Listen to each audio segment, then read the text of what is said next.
Hola, mi nombre es Vanessa García y junto a mis compañeros Dylan Jiménez y Steven Fernández realizamos este video, en donde les exponemos la historia de Pitágoras de Samos y sus diversos aportes.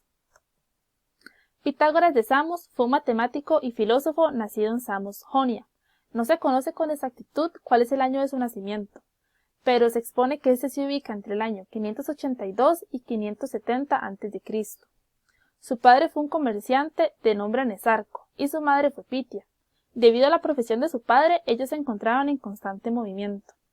Cuando Pitágoras se encuentra en Tiro, es enseñado por los caldeos y los hombres sabios de Sirio. Pitágoras sabía tocar la lira, sabía poesía, recitaba a Homero y son muchos los autores que afirman que cuando tenía 18 años él participó en los Juegos Olímpicos y que los ganó. Posterior a este triunfo, Pitágoras viaja junto a su tío a las islas de Lesbos, esto porque se presenta un golpe de estado por parte de Polícrates. Mientras Pitágoras se encuentra en Lesbos, tiene a Feréside de Siria como maestro, y se relaciona con Tales de Mileto y Anaximandro de Mileto, con quienes estudia física, astronomía y matemática. Pitágoras decide comenzar a estudiar en el colegio sacerdotal fenicio de Sidón, esto para prepararse para viajar a Tebas y continuar sus estudios. Este viaje es propuesto por Tales de Mileto. Posterior a esto, Pitágoras decide viajar a Menfis, donde se dedica únicamente al estudio. Alrededor del año 525 ocurre una invasión por parte del rey persa, y Pitágoras es tomado como prisionero. Lo trasladan hasta Babilonia y transcurren 5 años hasta su liberación. En este periodo que Pitágoras fue prisionero se relaciona con diversas culturas, y se relaciona con bactrianos, chinos, judíos e indios. Posterior a su liberación, Pitágoras decide viajar a su ciudad natal, donde funda una escuela llamada Semicírculo. Años más tarde, en Crotona, fundó una comunidad. Es normal que a esta se le haga referencia como una secta, debido a sus estrictos reglamentos. Dicha comunidad da inicio a la escuela pitagórica, la cual es caracterizada por el aristocratismo, la gran autoridad, la estricta religiosidad y muchos otros aspectos. Hola, mi nombre es Dylan Jiménez y yo voy a continuar con la idea de mi compañera Vanessa sobre la comunidad pitagórica. La comunidad pitagórica se separa en dos círculos, por llamarlos de alguna forma, el círculo interno y el círculo externo. Los miembros del círculo interno eran llamados matemakois, vivían todos juntos en sociedad, renunciando a su vida exterior. No podían tener posesiones personales, no comían frijoles, eran vegetarianos, realizaban sacrificios, entraban a los templos descalzos y vestían ropa blanca. Estas son algunas de las reglas que se imponían para ser un matemakoi, un miembro de la sociedad que había creado Pitágoras.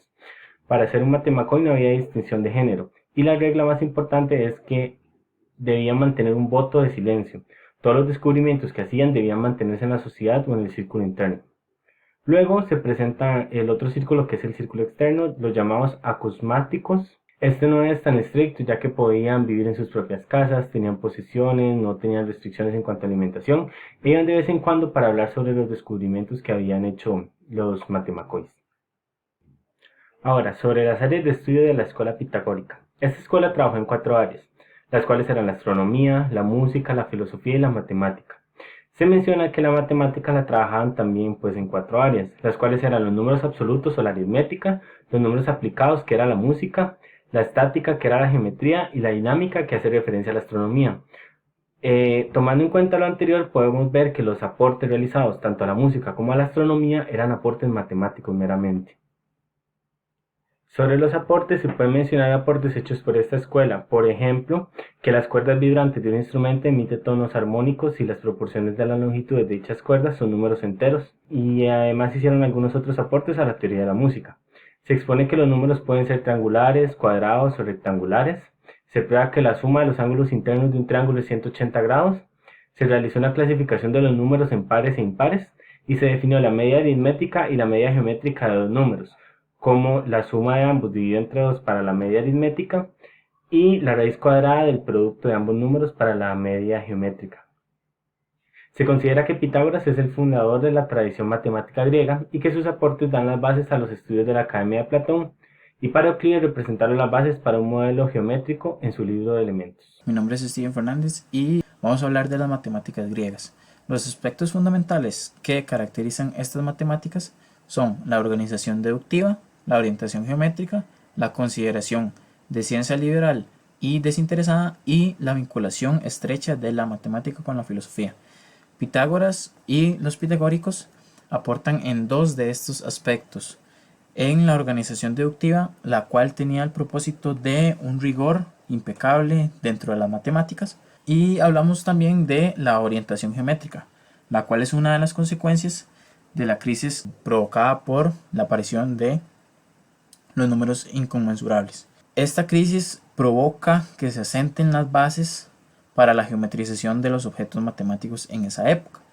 Esto inspira a matemáticos como Euclides y da origen, por decirlo de alguna manera, a la geometría alrededor de este matemático.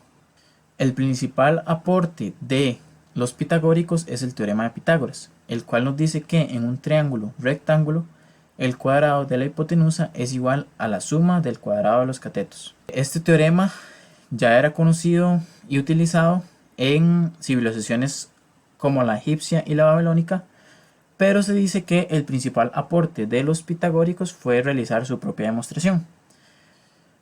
También es necesario hablar de la filosofía de los pitagóricos. Estos afirmaban que todo es un número, que el mundo se puede explicar mediante los números.